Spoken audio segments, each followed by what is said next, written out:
So, mga kabalat, bumili ako nitong galunggong na medyo malaki-laki. Ayan o.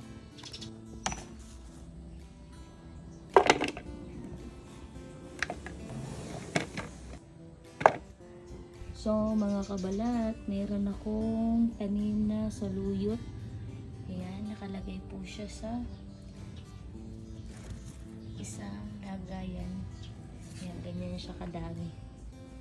Meron din akong tanim ng mga sili, kamatis, sili pa yan, sili pa, hindi halatang hindi kami mahilig sa sili.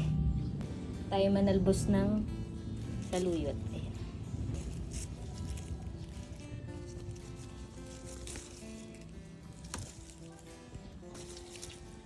So, ito na yung talbos ng saluyot natin. Kukuha pa tayo.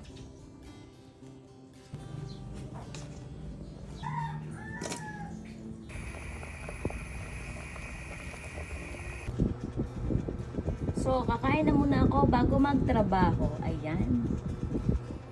And maraming salamat po sa sinukmani. Ang tawag dito ay ito tawag dito sa amin sa Quezon, malagkit.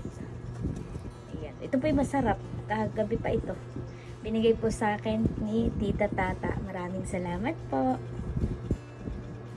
So, ito naman po ay luputi. Mamaya po natin kakainin.